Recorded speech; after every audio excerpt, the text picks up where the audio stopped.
അപ്പോൾ ഈ വർത്തമാന കാലഘട്ടത്തിൽ സാമൂഹ്യ പ്രതിബദ്ധത മറ്റുള്ളവരെയൊക്കെ വേണ്ടി സംരക്ഷിക്കാൻ വേണ്ടി തന്നെ ജീവിതം മാറ്റിവെക്കുമ്പോൾ ആ വ്യക്തികൾ നേരിടുന്ന വെല്ലുവിളികളാണ് ഈ കഥ. അപ്പോൾ കൊള്ളാം, ഒരു കുട്ടികൾക്ക് വേണ്ടിയിട്ട് സമൂഹത്തെ മുഖ്യധാരയിലേക്ക് കൊണ്ടുവരാൻ ഒരു മനുഷ്യൻ തന്റെ ജീവിതം മാറ്റിവെക്കുമ്പോൾ അയാൾക്കുണ്ടാകുന്ന നൈതികതയില്ലാത്ത ഈ കാലത്തുണ്ടാകുന്ന പ്രശ്നങ്ങളെക്കുറിച്ച് സമഗ്രമായിട്ട് അവതരിപ്പിക്കാൻ ഇതിന്റെ സംഘാടകർക്ക് കഴിഞ്ഞിട്ടുണ്ട്. പ്രത്യേകിച്ച് സിനിമേനെ രണ്ടായിട്ട് നമുക്ക് തിരിക്കാം. അതിനകത്ത് രണ്ടാം ഭാഗമാണ് കുറച്ചുകൂടി ഒരു പ്രേക്ഷകൻ എന്ന രീതിയിൽ എന്റെ മനസ്സിൽ കൂടുതൽ അടയാളപ്പെടുത്തിയ രണ്ടാമത്തെ ഭാഗമാണ്.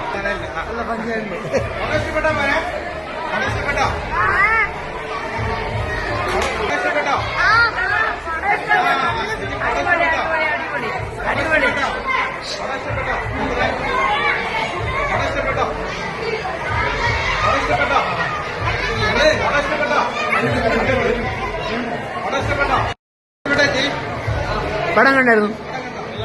എന്തെങ്കിലും പറയാനുണ്ടോ ചേച്ചി? സൂപ്പർ പടമായിരുന്നു. ഞാനിപ്പോ ഓൾറെഡി അതിന്റെ കഥയും അതുപോലെ സംവിധാനവും പാട്ടുകളും കുട്ടികൾക്ക് ഭയങ്കരമായിട്ട് ഇഷ്ടപ്പെടും. എന്റെ സംവിധായകന് 1000 ആശംസകളും പേരാണ്. എനിക്ക് അവരെ നേരിട്ട് പരിചയമില്ല, എന്നാലും ഇത് നല്ലതാണെന്ന് ഒരുപാട് അഭിപ്രായമുള്ളത് മാത്രമാണ് ഞാൻ വർഷങ്ങൾക്ക് ചേർത്ത് സിനിമയായിട്ട് വന്നത്. നല്ല സിനിമയാണോ? എങ്ങനെയാ മക്കളെ, എങ്ങനെയാ സിനിമ? സൂപ്പറായിരുന്നു. ഓക്കെ,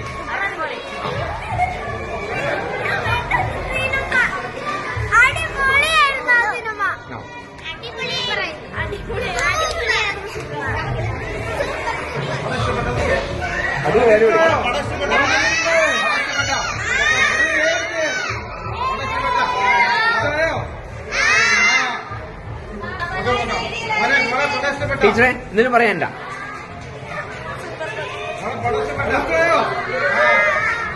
തുറന്നു പറ.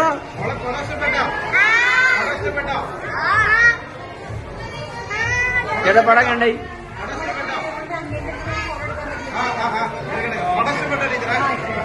പടം